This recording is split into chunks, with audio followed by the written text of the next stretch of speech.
Hi, today is August 9th, 2027, and here are my poems for the day. The first one is poem number 1227 for the year, Dogs Off Grass. Please keep dogs off grass, because, when dogs get high, they act like goddamn fools. They stare at walls looking for answers. They walk like dog zombies. They can never keep the hacky sack going. They say things that sound deep but aren't. A dog on grass is cumbersome and annoying and totally addicted to the stupidest TV shows. So please keep dogs off grass. And while you're at it, keep them off heroin and cocaine too. It's really for the best. Poem number 1228, If I Were a Chef. If I were a really good chef, I think it would be fun to give my signature dishes really disgusting names like snot waffles, linguini a la diarrhea, vomit bouillabaisse, and so on. The trick would be to make them so delicious that people would have to order them, and I'd make the waiter tell the customers to use the full name when ordering. So if someone said, "I'll have the linguini" or "I'll have the waffles," the waiter would be like, "Which waffles?" or "Which linguini?" even if there was only one waffles or linguini on the menu. I think I would have to do this because I don't think I would like being a chef. If I were a chef, I think the only good thing about being a chef would be getting to name the dishes. Poem number 1229, Inside the Apple. Inside the apple were secrets and seeds and secret seeds. Inside the apple was pulp and juice and sacred truths. Inside the apple was knowledge and sin and shame and pain and punishment. If you eat the apple, does that mean you're into bondage? Does it mean you hunger for knowledge, you yearn for truth, you burn for connection? If you don't eat the apple, is it because you prefer juice? If you pass by the apple, will you look for another tree with sweeter, riper, more dangerous fruit? There are as many mysteries inside of you as there are inside the apple.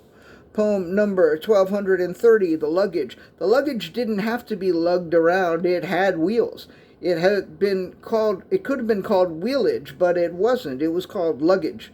The luggage could have been filled with clothes and chargers and a laptop and cosmetics and personal grooming implements, but it wasn't because it had just been unpacked. The luggage sits in the closet, empty as the heart of a forlorn lover, as sad as a rhinoceros on Labor Day, as dejected as the linguini with the disgusting name, as unnecessary as a potato in a field full of potatoes. But someday the luggage will be packed again and put on a plane. I hope the luggage has a lovely trip. Poem number 1231, Nobody Knew. Nobody knew whose penis it was that someone had nailed to the wall. Nobody knew how the buttocks arrived at the Woodhaven shopping mall. Nobody knew if the two testicles were once part of the very same groin. Nobody knew whose nipples were stamped into a commemorative coin. Some things are known to a whole lot of people, and some to a chosen small few. But just who it was who had fucked up that guy, nobody knew. Poem number 1232, The Elongated, Stretched Out Summer.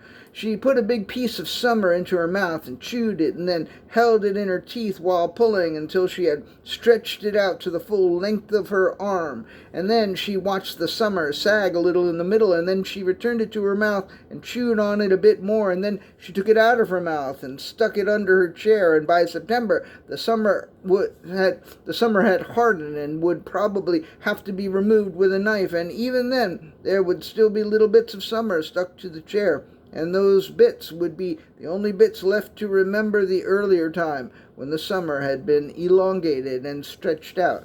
And the last poem of the day, poem number 1233, The Kingdom of the Empire. The kingdom of the empire stretched out longer than the longest elongated stretched out summer, and wider than the wide Sargasso Sea, which I don't know how wide that sea is, but it must be pretty wide since it has wide in its name. So yeah, long and wide. Some said the kingdom was even longer and wider than the empire itself. But those who said so were usually put to death for absurdity, for the kingdom of the empire was a cruel kingdom.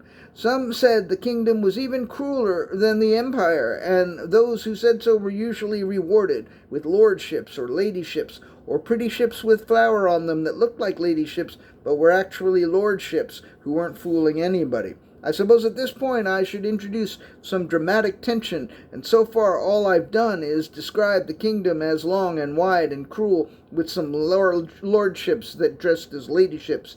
But I'd like to stop now. This is the 7th poem of the day, and it's already longer than it should be, and I've got a reading at 4 in Brooklyn, and then a Quest for Fire show at 6, and Dog Bowl is doing a set, as are the survey, so I think I'll just leave things where they are, and leave the kingdom of the empire where it is, and leave it at that. All right, that's it. Thank you. I appreciate you.